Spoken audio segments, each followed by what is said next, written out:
pukul 13 waktu Indonesia Barat. Radio Republik Indonesia Palembang dengan Warta Berita. Musim pancaroba, masyarakat diimbau waspada penyakit ISPA. Laporan dari yang kami dapat selain dari bidan desa, itu biasanya ada pasien yang berobat ke puskesmas. Sriwijaya FC bertekad meraih kemenangan atas melawan Persibako pada laga kandang. Harus untung dan kita harus memanfaatkan main di kandang.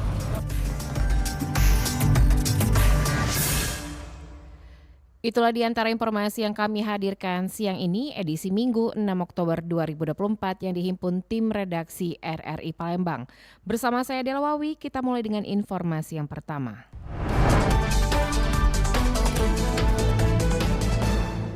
BPOM Palembang menyelenggarakan kegiatan edukasi keamanan obat dan makanan yang dipadukan dengan senam bersama di kawasan Kambang Iwa, Palembang pagi tadi. Badan Pengawasan Obat dan Makanan atau BPOM Palembang mengadakan kegiatan edukasi mengenai keamanan obat dan makanan serta senam bersama di kawasan Car Free Day Kambang Iwa, Palembang. Kegiatan ini bertujuan untuk meningkatkan kesadaran dan pemahaman masyarakat mengenai pentingnya memilih obat dan pangan yang aman untuk dikonsumsi. Kepala Balai Besar POM Palembang, Yani Ardianti menjelaskan bahwa edukasi ini memberikan informasi terkait keamanan obat dan pangan serta menjadi wadah untuk memberikan masukan kepada masyarakat tentang isu-isu keamanan pangan. Masyarakat diimbau untuk berhati-hati dalam memilih bahan pangan yang aman dan berkualitas. Untuk memberikan informasi terkait dengan keamanan obat dan pangan, kemudian juga untuk memberikan masukan-masukan kepada masyarakat terkait dengan isu-isu keamanan pangan dan obat, untuk bisa masyarakat mulai cerdas memilih obat dan pangan yang aman untuk digunakan maupun dikonsumsi. Ditambahkan Yani, jika masyarakat menemukan pangan atau obat yang diragukan keamanannya, diharap untuk segera berkoordinasi dengan Balai Besar POM di Palembang guna mendapatkan informasi yang benar dan terpercaya. Bukan informasi yang beredar secara viral dan belum tentu valid. Sekretaris Daerah atau Sekda Sumatera Selatan Edward Chandra turut hadir dalam kegiatan tersebut dan menyampaikan apresiasinya kepada BP POM atas upaya yang dilakukan dalam mengedukasi masyarakat. Maka memberikan sosialisasi edukasi pada masyarakat tentang pentingnya keamanan dan kepedulian terhadap obat dan makanan yang aman dan sesuai dengan aturan ya.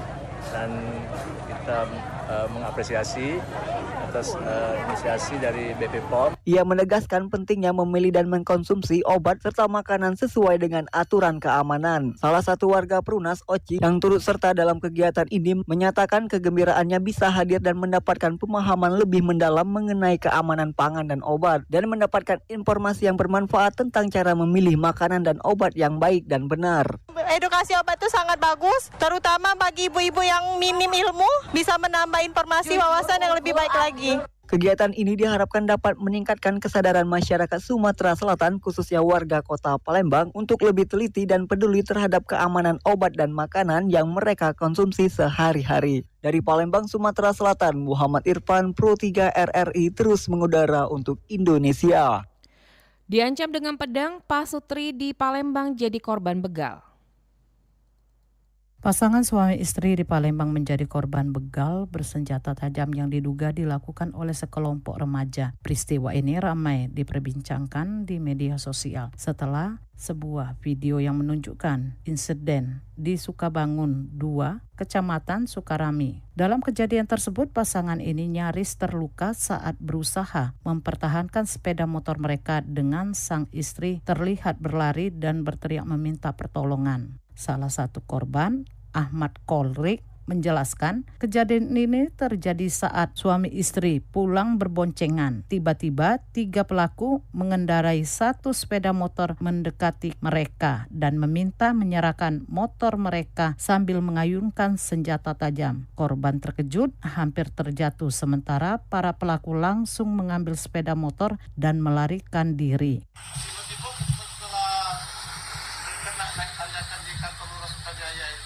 Ada yang merancang motor aku.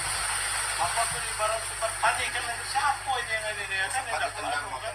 Dia ditajang motor aku terjatuh. Ketika berbalik aku nak ngaduk perlawan, mereka langsung megang pedang itu.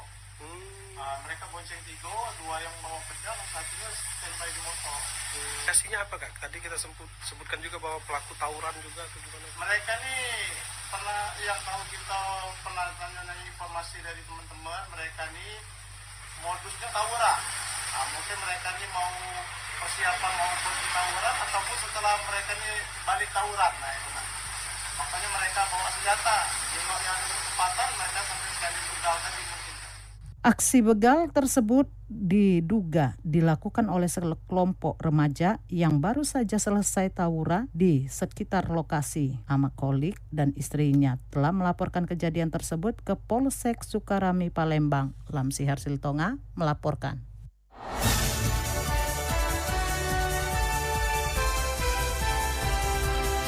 Warta Berita Radio Republik Indonesia Palembang.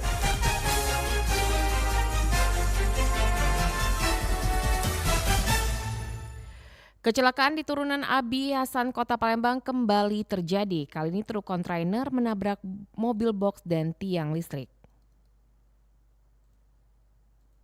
Satu unit truk kontainer menghantam tiang listrik dan mobil box usai mengalami remblong di Jalan MP Mangkunegara, tepatnya di turunan Abi Hasan kemarin siang. Truk yang bermuatan semen itu dikendarai oleh Herman, datang dari arah Bombaru dengan tujuan arah Kenten. Saat melewati turunan curam, tiba-tiba rem tidak berfungsi. Herman mengatakan setelah menyadari remblong, ia membelokkan kendaraannya ke arah kiri bahu jalan. Truk yang dikendarainya lalu menabrak satu unit mobil box dan kemudian tiang listrik. Beruntung tak ada korban jiwa dalam peristiwa tersebut. Kalau memang rem itu blong, tidak nyangkut juga mobil blong rem. Tidak nyangkut. Kalau blong rem kan nggak tahu malah minggir dulu gitu. Tiba namanya kan itu kan. Dari mana nak kemana kamu? Dari Bombaru nak Kenten. Jalan MP Mangkunegara, terutama turunan Abi Hasan yang menjadi jalur truk besar melintas, memang area rawan kecelakaan. Kecelakaan yang melibatkan truk besar kerap terjadi di kawasan ini. Rocky Pratama melaporkan.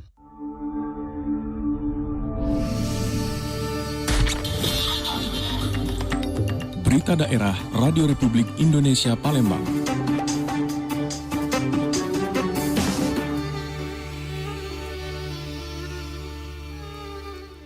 Titik panas di Provinsi Sumatera Selatan pada pekan awal Oktober ini hanya berjumlah 30 hotspot, sedangkan pada bulan lalu mencapai 403 hotspot. Kepala Bidang Penanganan Darurat BPBD Sumsel, Sudirman mengungkapkan penurunan titik panas tersebut terjadi menyusul intensitas hujan mulai meningkat di sejumlah wilayah. Meski hujan sifatnya lokal, namun dapat mengurangi titik panas, terutama di wilayah yang mengalami karhutlah belakangan ini, seperti di Musi Banyuasin dan Muara Enim. Sesuai prediksi BMKG, Oktober merupakan masa peralihan dari kemarau menuju hujan. Sepanjang tahun ini di Sumatera Selatan terdapat 3.000 lebih hotspot yang terpantau. Jumlah tersebut lebih sedikit dibanding tahun lalu yang mencapai 20.000 lebih titik hotspot. Sementara itu, pada masa peralihan musim atau pancaroba ini, potensi gangguan pernapasan mengintai seperti di Banyuasin kasus ISPA berjumlah 73 pasien.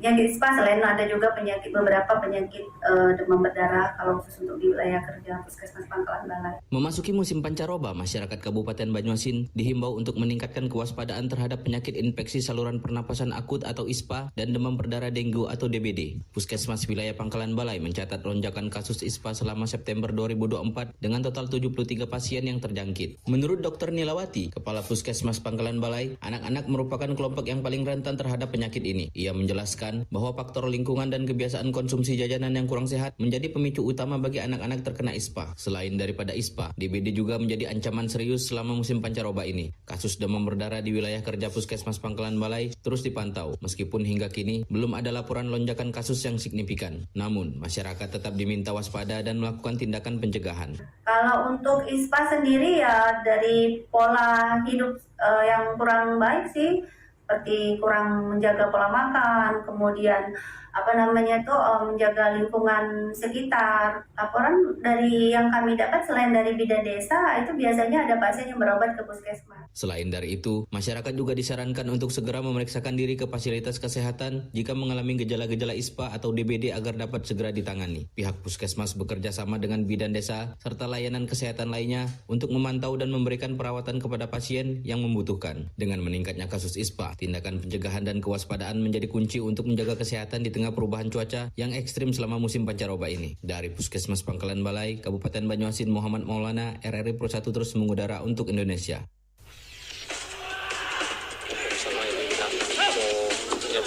Olahraga atletik Sumatera Selatan berharap pemusatan latihan nggak usah mulu-mulu kan, karena dilihat dari persiapan sekarang JFC tidak akan terpengaruh terkait dengan pemain sudah memahami kesabaran masing-masing. berita olahraga.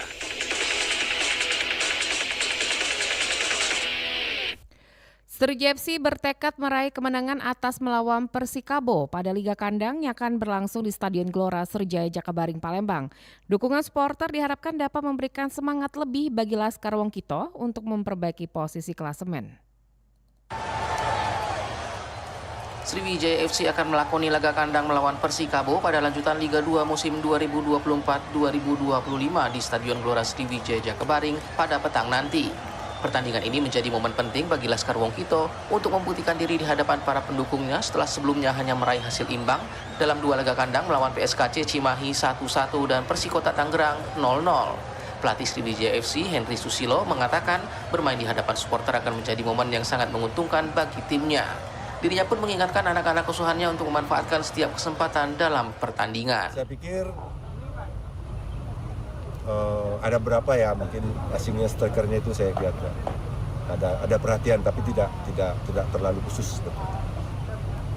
Ya harus untung dan kita harus memanfaatkan main di kandang semaksimalnya. Sementara itu tim manajer Sriwijaya FC mengharapkan dukungan dari para pendukung dalam laga kandang petang nanti. Meski demikian, Koordinator Keamanan Pertandingan Sriwijaya FC Syahril Musa mengingatkan para supporter untuk tetap menjaga ketertiban dan keamanan. Lihatlah sebagai penonton yang baik. Tidak berniat lagi mungkin akan membawa barang-barang yang memang dilarang masuk kepada stadion seperti minuman-minuman keras ataupun lain-lain yang memang dilarang karena kita nanti akan didenda gitu ya oleh LIB selaku penanggung jawab daripada Liga 2 ataupun Liga 1. Saat ini baik Sriwijaya FC maupun Persikabo sama-sama menghuni papan bawah klasemen sementara dengan Sriwijaya berada di posisi ke-9 dan Persikabo di peringkat ke-8. Pertandingan ini menjadi krusial bagi kedua tim yang ingin bangkit dari posisi yang tidak menguntungkan selama beberapa pekan terakhir. Dan Afridani melaporkan. Sekian warta berita produksi Radio Republik Indonesia Palembang. Sebelum berpisah, kami sampaikan kembali topik berita aktual siang ini diantaranya. Musim pancaroba, masyarakat dihimbau waspada penyakit ISPA. Serja FC bertekad meraih kemenangan atas melawan Persikabo pada laga kandang. Mewakili kerabat kerja yang bertugas, saya Dela Wawi, undur diri dan sampai jumpa.